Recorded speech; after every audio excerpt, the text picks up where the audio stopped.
5절까지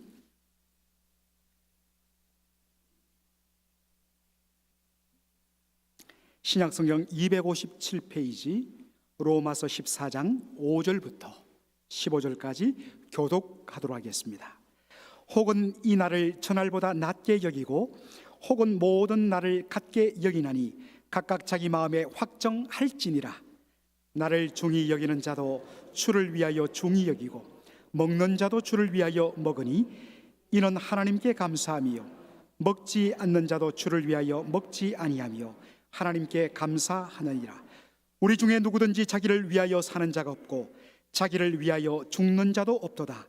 우리가 살아도 주를 위하여 살고 죽어도 주를 위하여 죽나니 그러므로 사나 죽으나 우리가 주의 것이로라. 이를 위하여 그리스도께서 죽었다가 다시 살으셨으니 곧 죽은 자와 산 자의 주가 되려 하심이니라. 내가 어찌하여 내 형제를 판단하느뇨 어찌하여 내 형제를 업신 여기느뇨. 우리가 다 하나님의 심판대 앞에 서리라.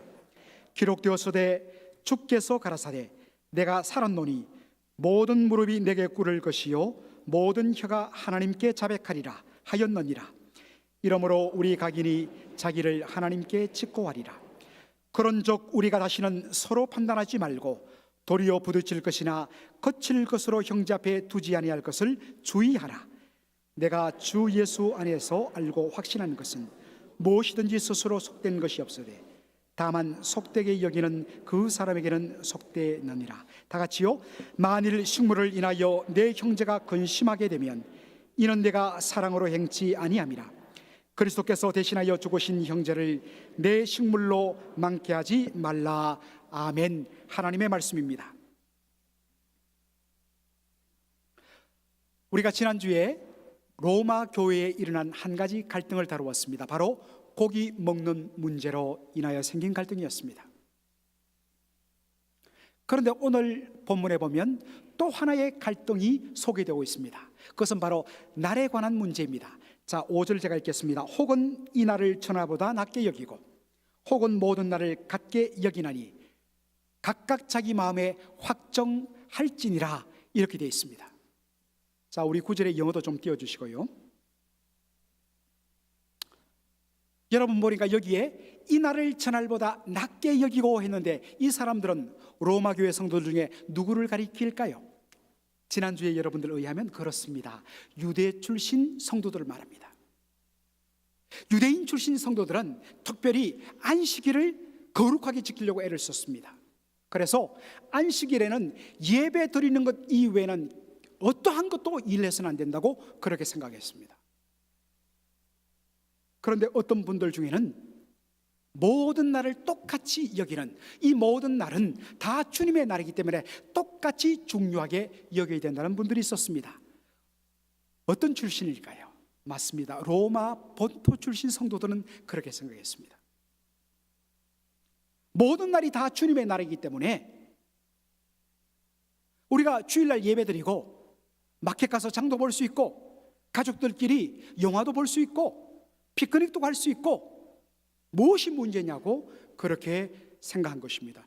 그러니까 이 다른 두 가지 생각을 가진 성도들이 한 교회를 이루어 보다 보니까 당연히 갈등이 생기고 언쟁이 일어나고 서로 간에 다툼이 일어날 수밖에 없었던 것입니다. 자, 이것을 보고 바울이 어떤 해결책을 제시합니까? 각각 자기 마음에 확정한 대로 할지니라. Each of them should be fully convinced in their own mind. 각각 그들이 마음에 확신하는 대로 그렇게 확신되면 그렇게 하라는 것입니다. 왜요? 음식 먹는 문제, 그 다음에 어떤 날을 지키는 문제는 엄밀한 의미에서 비본질적인 것이란 것입니다. 물론 비본질적이란 것을 무시해도 좋은 문제, 함부로 생각해도 좋은 문제라고 그렇게 말하는 의미는 아닙니다. 여기에서 말하는 비본질이란 것은 구원과 생명에 직결되는 본질적인 문제가 아니라는 의미입니다. 복음의 진리와 구원에 직결되는 문제가 아니라면 각자의 생각과 결정을 서로 존중하라는 것입니다. respect each other, accept each other. 서로가 서로를 받아주고 존중하라는 것입니다. 내 생각을 가지고 다른 사람들을 향해서 강요하거나 그들의 생각을 함부로 정죄하지 말라는 것입니다. 그렇게 되면 여러분들 어떻게 될까요? 항상 우리의 마음속에는 죄성이 있어서 하나님의 말씀과 교훈을 자기 중심적으로 해석하고 적용하는 그러한 속성이 있습니다. 그래서 자기가 하는 행동에 대해서 Don't touch. 그렇게 하다 보면 어떻게 되겠습니다? 무질서와 혼란이 일어나겠지요. 이것을 방지하기 위해서 사도 바울은 본질적인 질문을 던집니다. 더군다나 이 본질적인 질문을 다른 사람에게 하는 것이 아니라 자기 자신에게 하라고 이야기하고 있습니다. 6절 보시겠습니다. 나를 중히 여기는 자도 주를 위하여 중히 여기고 먹는 자도 주를 위하여 먹으니 이는 하나님께 감사함이요 먹지 않는 자도 주를 위하여 먹지 아니하며 하나님께 감사하느니라. 각자 자신에게 질문을 던지라는 것입니다. 무엇 때문에 어떠한 특별한 날을 소중히 여기느냐? 고기를 먹는 이유가 어디에 있으며 고기를 먹지 않겠다고 고집 부리는 그 이유의 근원이 어디에 있는가? 질문하라는 것입니다. 과연 그 모든 일의 근원에 주를 위해서 그러느냐? 다시 말해서 하나님의 영광 때문에 그러느냐? 자기 자신에게 질문하라는 것입니다. 저는 20년 전에 저 미시간에 있는 그란레피스라는 두 번째로 큰 도시지만 한인들은 반경 1시간에 한 1000명 가까이 사는 그런 작은 코리안 커뮤니티에 있는 도시에서 유학 생활을 시작했습니다. 거기에 그란레피스 한인 교회라고 있는데 저희 교회보다 한 1년 정도 빨리 세워진 교회입니다. 그 당시 유일한 한국 유학생이 서울에서 온 사랑의 교회 고옥하는 목사님이셨습니다. 그래서 성도들이 그 소식을 듣고 목사님을 찾아와서 목사님 우리 교회 세워요 해서 생긴 교회가 그란레피스 한인 교회였습니다. 한 2년 지나서 목사님은 떠나시고 한국에서 또 한 분의 목사님이 유학 오시면서 이어서 담임 목회를 하게 되었다고 합니다. 성도들이 멀리 떨어져 있다 보니까 주일 예배 드리고서는 장로님들과 목사님이 차를 타고 출석하지 못한 성도들을 신방하는 일이 여러 번 있었다고 합니다.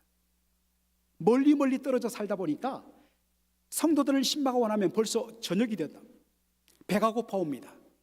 그래서 장로님 한 분이 목사님께 말씀을 드렸대요. 목사님 배가 너무 고픈데 목사님도 지쳐 보이는데 제가 제접할 테니까 목사님 우리 저녁 식사해요. 목사님 안 된다고. 왜요?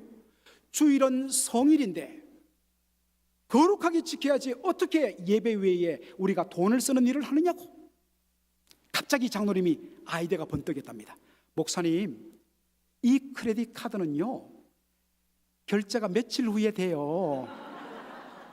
그래요? 그럼 사 먹읍시다 해서 그렇게도 그분이 2그릇이나 잡수신다는 이야기를 하셨습니다. 여러분 주일 성수의 목적이 무엇입니까? 아마 이곳에 옛날에 이 고려파 고신척 교회를 다니신 분들은 아마 잘 아실 거예요. 절대로 주일날 버스를 타지 않았습니다. 우리로 말하면 몇 마일 된데도 걸어 다녔고요. 그리고 주일날 교회 가다 옷구름이 떨어졌다 그대로 갑니다. 왜? 바느질도 일이기 때문에. 그 정도로 엄격하게 대하는 그런 교회들도 있었습니다. 그런데 질문을 던져야 됩니다. 그렇게 주일을 소중하게 여기며 주일날 그렇게 거룩하게 지키는 이유와 목적이 무엇이냐? 진정 주님의 영광 때문인가? 처음에는 그렇겠죠. 그런데 시간이 지나면서 주님에 대한 마음은 온데간데 없고 그냥 전통만 남았어요. 주님의 영광과는 관련 없이 살아가고 있을 수 있다는 것입니다. 여러분들 마태복음 12장에 보면 예수님께서 안식일 날 제자들과 함께 마침 밀밭 사이를 지나는데 제자들이 배가 고팠습니다. 그래서 잘 익은 밀 이상 몇 개를 후둑 떨어서 손으로 비벼서 먹었습니다. 여러분, 제가 말씀드렸지만 생긴 거는 이렇게 강남 8억군 아주 도시 스타일의 남자처럼 보여도 저 완전히 시골 출신입니다. 제가 어릴 때에 그 당시 밀밭이 있었어요. 그래서 한 5월 중순 지나면 밀이 노릇노릇 익으면 불을 지펴갖고 거기에 밀을 이렇게 구워서 손으로 비비면 얼마나 고소한지 드신 분들은 아실 거예요. 그리고 밀이 조금 익으면 손으로 비벼서 훅 불면 그러한 것들이 날아가고 그걸 꼭꼭 씹으면 껌처럼 쫄깃쫄깃한, 기억나시죠? 그렇게 먹고 있는데 그것을 본 바리새인들이 호통을 칩니다. 너희들은 안식일을 범했다. 안식일 날은 어떤 일도 해서는 안 되는데 손으로 비볐으니까 그것은 일이다. 정죄를 합니다. 그럴 때 우리 예수님 뭐라고 이야기하십니까? 자, 마태복음 12장 7절 한번 보세요. 12장 7절에 예수님 말씀하십니다. 나는 자비를 원하고 제사를 원치 아니하노라. 우리 하나님은 어떤 분이시냐? 하나님은 자비를 원하시고 제사를 원치 아니하시는 하나님이십니다. 하나님에 대한 예배와 제사가 중요하다고 해서 그것 때문에 다른 사람들을 저주하고 정죄한다면 그것은 하나님 기뻐하시는 일이 아니라는 것입니다. 안식일의 주인 하나님께서 그 배고파하는 제자들을 불쌍히 여기시는 하나님이신데 그 하나님을 제쳐두고 무조건 안식일 날 일했으니까 그것은 죄라고 정죄하는 것 하나님 기뻐 안 하신다는 것입니다. 어떤 의미에서는 그러한 행위는 하나님에 대한 사랑과 영광 때문에 비롯된 것이 아니라 사실은 속에는 자기 신념에 대한 사랑 때문에 한다는 것입니다. 로버트 베일리라는 신약학자가 이런 표현을 쓴 것을 읽었습니다. 하나님의 영광과 하나님의 사랑에 초점 맞추지 아니하는 우리의 열심과 헌신은 실은 자기 숭배에 불과하다.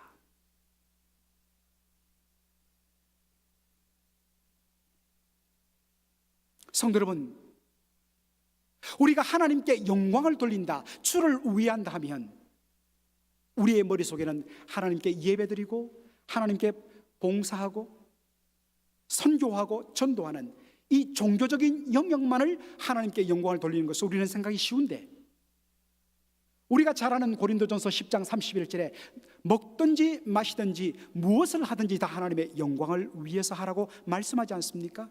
하나님의 영광의 영역은 우리의 삶의 전 영역인 것입니다. 어떠한 일이 하나님께 영광이 되느냐 안 되느냐가 아니라 모든 일에 우리가 어떠한 마음으로 진정 주를 위하여 하나님의 영광을 위하여 한다면 그것이 하나님께 영광이 되는 거룩한 일이라는 것입니다. 왜 우리가 모든 일에 하나님의 영광의 관점으로 접근해야 되느냐? 그 이유는 바로 저와 여러분의 존재 목적 때문에 그렇습니다. 로마서 14장 7절로 8절 우리 화면을 보면서 한 목소리를 읽겠습니다. 시작. 우리 중에 누구든지 자기를 위하여 사는 자가 없고 자기를 위하여 죽는 자도 없도다. 우리가 살아도 주를 위하여 살고 죽어도 주를 위하여 죽나니 그러므로 사나 죽으나 우리가 주의 것이로라. 여러분들, 이 7절에 보니까 영어 성경에 7절이 뭐로 시작합니까? for로 시작합니다. 왜냐하면 왜 우리가 주를 위해 주의 영광을 위해서 우리가 그렇게 접근해야 하냐면 우리의 존재 목적 때문입니다. 우리는 살아도 주를 위하여 살고 죽어도 주를 위하여 죽어야 되는 사나 죽으나 주의 것이기 때문에. 여러분, 왜 우리가 주의 것일까요? 예수님께서 우리 죄를 대신하여서 십자가에 피 흘려 달려 죽으시고 우리가 받아야 할 율법의 저주와 형벌을 예수님 다 대신 담당하심으로 말미암아 예수님께서 우리의 죄값을 다 지불해 주셨습니다. 이것을 가지고 우리는 한자로 대속이라고 그러죠. 대신해서 값치렸다, 대속이라고 합니다. 영어로는 redemption, 완전히 다 값을 지불했다는 것입니다. 여러분들 은행 통장에 여러분들 빚진 부분이 제로가 될 때 그것을 변제라고 하는데 영어로 redemption이라고 이야기합니다. 다 갚았다는 것입니다. 예수님께서 우리가 받아야 할 죄의 저주를, 죽음의 형벌을 예수님이 대신 다 담당하심으로 말미암아 우리의 모든 죄값을 다 지불하셨어요. 우리가 시장에 가서 우리의 돈을 지불해서 물건을 사면 그것이 우리의 소유가 되듯이 예수님께서 피로 우리를 값주고 사셨기 때문에 저와 여러분은 주님의 것이라는 것입니다. 그러므로 주의 것이기 때문에 더 이상 나를 위한 삶이 아니라 오직 살아도 주를 위하여, 죽어도 주를 위하여, 이것이 바로 예수 믿는 사람들의 아이덴티티라는 것입니다.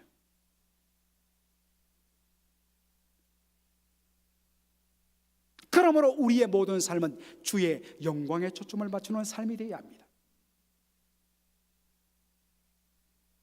그렇다면 주님께 영광을 돌리는 삶은 아까도 말했듯이 뭔가 추상적인 어떠한 영역과 개념이 아니라고 이야기했습니다. 우리의 삶의 실제적인 이슈 속에서 하나님의 영광을 우리가 찾고 적용해야 된다는 것입니다. 지금 로마 교회가 무슨 문제에 부닥쳤습니까? 그렇습니다. 고기를 먹느냐 마느냐, 이 문제로 인해서 나를 지키느냐 마느냐, 이 문제로 인해서 지금 충돌이 일어나지 않았습니까? 과연 이 문제에 관련돼서 어떻게 하나님의 영광을 구체적으로 우리가 접근할 것인가? 15절 여러분 한번 보시기 바랍니다.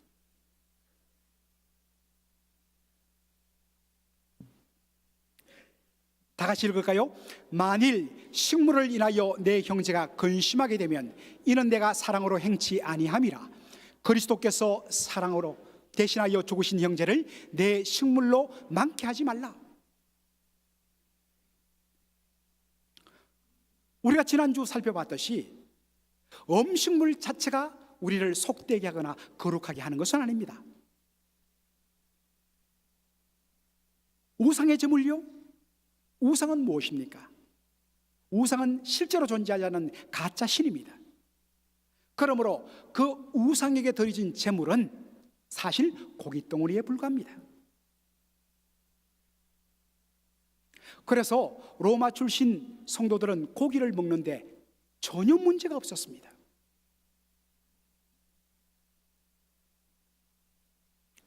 그런데 바울이 질문합니다. 너의 자유 좋다, 문제가 없다.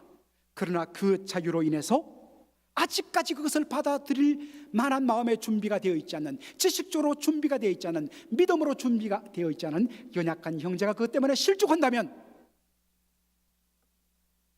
그것은 네가 형제를 사랑으로 행치 않는 것이라. 그 형제를 사랑하지 않는 것은 바로 주님을 사랑하지 않는 것이라. 왜 그렇습니까? 바로 주님께서 그 연약한 형제를 위해서 대신 피 흘려 죽기까지 사랑하셨기 때문입니다.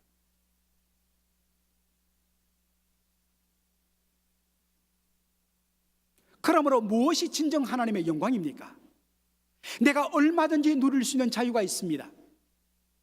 그러나 내가 누릴 수 있는 그 자유를 연약한 형제를 위해서, 아직도 준비되지 않은 그 형제를 위해서 기꺼이 그 자유를 절제하고 내려놓는 것, 이것이 하나님께 영광이 된다는 것입니다.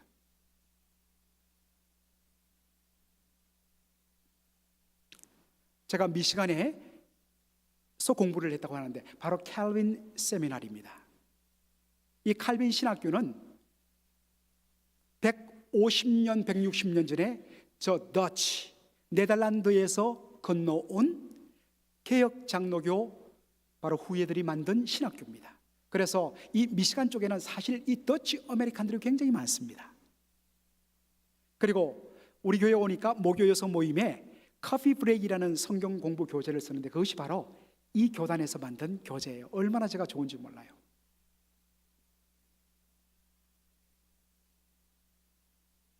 (1970년대) 60년대는 한국 목사님들이 10년에 한두 번 올까 했다고 합니다. 그때 일어났던 이야기라면서 제가 유학을 갔더니 선배 목사님들이 들려주셨습니다. 한국에서 유학 온 목사님이 어느 날 신학교로 들어가고 있는데 경악하는 장면을 보았습니다. 바로 신학교 건물 입구에서 교수님 몇 분이 서서 담배를 피우고 있다는 것입니다. 아니, 세상에 어떻게 주의 종들을 양성하는 신학교 교수들이 담배를 피울 수 있냐고. 이 한국 목사님 흥분해서 당장 총장실을 박차고 들어갔습니다. 이 일로 인해서 교수회의가 긴급 소집되었습니다. 참고로 이분들은 바로 유럽에서 건너온 아주 보수적인 개혁 장로교 성도들인데, 이분들은 어떤 생각을 가지냐면 술, 담배는 기호식품, 내가 좋아하기도 하고 싫어할 수 있는 기호식품이기 때문에 다만 건강을 위해서 어느 정도는 절제해야 되지만 술, 담배 자체를 죄악시하지 않는 그런 트래디션을 갖고 있는 교단이었습니다. 그러니까 뭐 한국에서 건너온 듣지도 보지 못한 나라인 한국에서 들어온 유학생 하나가 갑자기 이렇게 하니까 무시할 수 있는데 긴급 교수회의가 전체 모였습니다. 한참 토론 끝에 결론을 내렸습니다. 술, 담배는 우리의 구원과 관련 없는 문제다. 우리는 그것을 누릴 자유가 있다. 그러나 이 문제 때문에 믿음의 한 형제가 낙심하는 것은 하나님 앞에 죄다.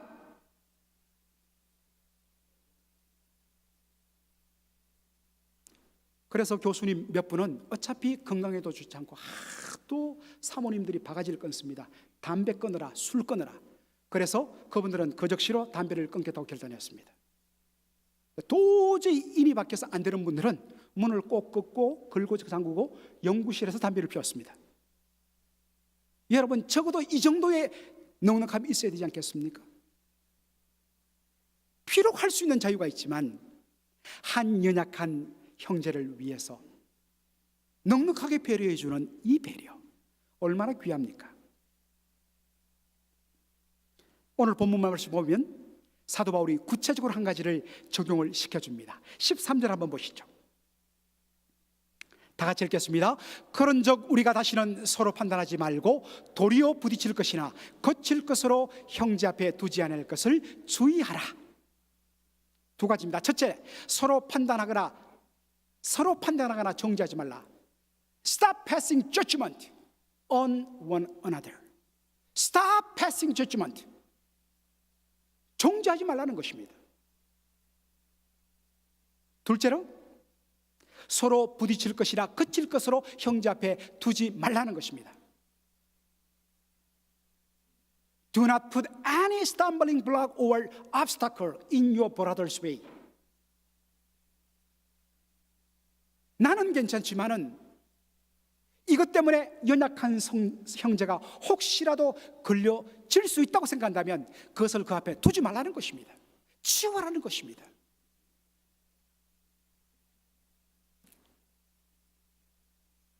제가 이전에 서부에서 사역을 할 때에 식당을 들어갔는데 갑자기 저 끝에 있는 저희 교회 집사님과 눈이 딱 마주쳤는데 그분이 저를 보자마자 화들짝 놀라고 어쩔 줄을 몰라 했습니다. 그 비밀은 테이블 위에 올려진 두꺼비 때문이었습니다. 아까 일부 예배 때 두꺼비라고 했더니 몰라요. 그래서 참이슬 했는데도 이래요. 그래서 하도 답답해서 소주 이랬더니만은 그래도 몰라요. 1.5세가 오케이, you know, Korean whiskey 하니까 I see. 예, 이렇게 해서 소통을 했습니다.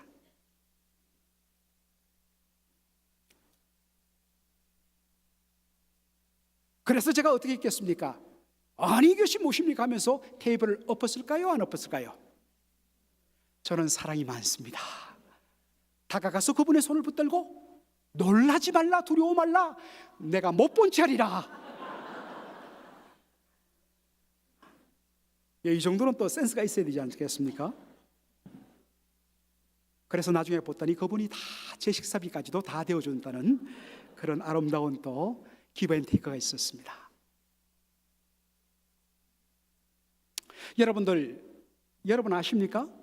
이 미국의 아주 보수적이고 복음적인 교회들 가운데도 술, 담배를 문제시하지 않는 복음적인 교단이 있고 술, 담배를 아주 금하는 복음적인 교단이 있습니다. 그런데 우리 한국 교회를 선교한 선교사님들을 파송한 교단은 술, 담배를 엄격하게 금하는 교단이었습니다. 이것 때문에 굉장히 아쉬워하는 성도들이 많더라고요.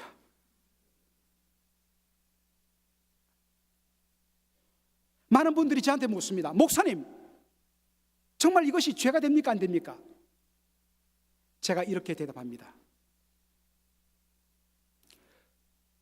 우리 한국교회를 선교한 선교사님들은 술, 담배를 엄격하게 금하는 전통을 가진 선교사님들이 와서 세웠기 때문에 예수를 믿든지 믿지 않든지 모든 사람들이, 예수 믿는 사람들은 술, 담배 하지 않는다는 것을 그렇게 기본적으로 생각하고 있습니다. 그런데 당신의 자유 때문에 그러한 생각을 가진 한 사람이라도 실족하고 시험에 든다면 그것이 죄입니다. 그런 의미에서 저는 금합니다. 여러분들, 제 목회 현장에서 술, 담배는 있을 수가 없습니다. 아무리 저한테 몰려와서 목사님 플리즈 해도 제가 no soup, 국물도 없다고 제가 말할 겁니다.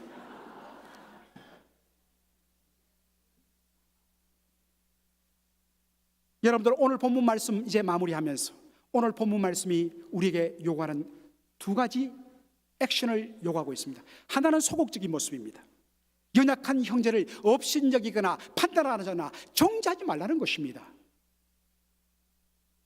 그러나 그것으로 만족해서는 안 됩니다. 적극적으로는 내가 할 수 있지만 연약한 형제를 위해서 나의 자유를 기꺼이 절제하고 내려놓는 데까지 나가라는 것입니다. 이것을 우리에게 보여주신 분이 누굽니까? 예수님이십니다. 빌립보서 2장 5절로 8절 말씀, 너희 안에 이 마음을 품으라 곧 그리스도 예수의 마음이니 그는 근본 하나님의 본체시나 하나님과 동등됨을 취할 것으로 여기지 아니하시고 오히려 자기를 비워 종의 형체를 가져 사람들과 같이 되었고 사람의 모양으로 나타나셨음에 자기를 낮추고 죽기까지 복종하셨으니 곧 십자가에 죽으심이라. 우리가 본받아야 할 예수님의 마음은 무엇입니까? 그는 근본 하나님의 본체십니다. 성부 하나님과 동등되신 참 하나님이십니다. 그런데 죄인을 구원하기를 기뻐하시는 아버지의 뜻을 이루어드리며 아버지를 기쁘시게 하기 위해서 자기가 갖고 있는 그 동등됨을 스스로 내려놓고 포기하고 사람의 몸을 입고 인카네이션 하시고 십자가에 달려 죽기까지 온전히 복종하셨습니다. 그 결과로 저와 여러분이 구원을 받게 되었습니다. 십자가를 대할 때마다 우리는 눈물로 감격합니다. 그러나 눈물의 감격으로 끝나면 안 됩니다. 진짜 예수님의 구원의 은혜에 대한 감격은 예수의 마음을 품는 것입니다.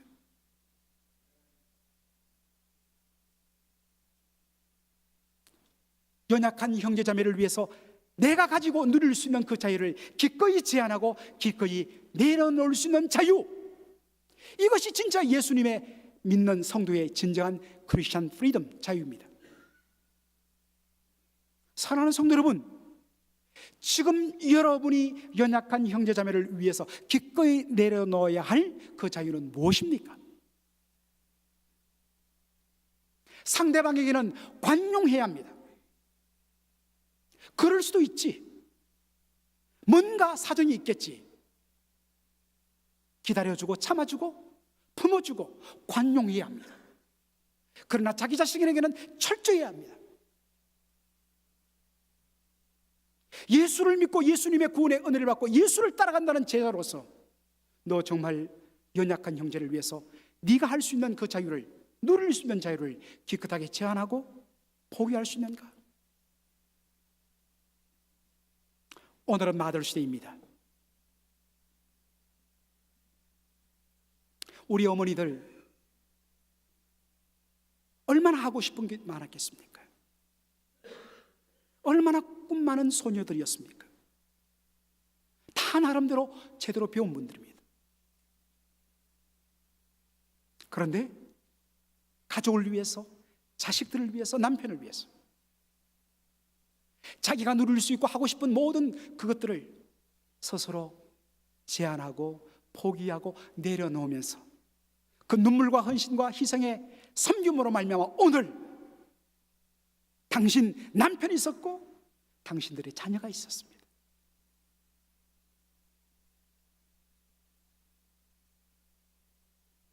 그 어머니에 대한 진정한 사랑의 보도가 무엇일까요? 받은 그 사랑대로 이제는 자기 자식에게 또 그렇게 자기를 낮추고 제한하고 자유를 포기하며 눈물로 희생하는 것입니다. 이것은 동일하게 하나님 아버지와 그 아들 예수 그리스도의 은혜를 받고 구원 얻은 모든 성도에게 동일하게 요구되는 십자가입니다. 이게 자기 부인입니다. 이 내려놓음과 포기함의 자유 속에서 진정한 하나님의 영광이 꼽히고 우리의 마음속에는 말할 수 없는 기쁨이 넘치게 되는 것입니다. 이러한 사랑과 이러한 섬김이 우리 교회에 넘칠 수 있기를 주의 이름으로 축원합니다. 아멘. 기도하겠습니다. 아버지 하나님, 은혜와 사랑을 감사합니다. 마더스데이에 주님 오늘 다시 한 번 더 로마서 14장의 말씀을 통해서 진정한 하나님께 영광 돌림이 무엇인지를 보게 하여 주시니 감사합니다. 상대방에 대하여서 관용하며 자신에 대해서는 자기가 누릴 수 있는 충분한 자유와 그러한 기쁨들을 형제를 위해서, 자매를 위해서 기꺼이 내려놓을 수 있는 그러한 십자가 지고 주를 따르는 예수의 마음을 본받는 우리 모든 성도들 될 수 있도록 축복하여 주옵소서. 감사하며 예수님의 이름으로 기도하옵나이다. 아멘.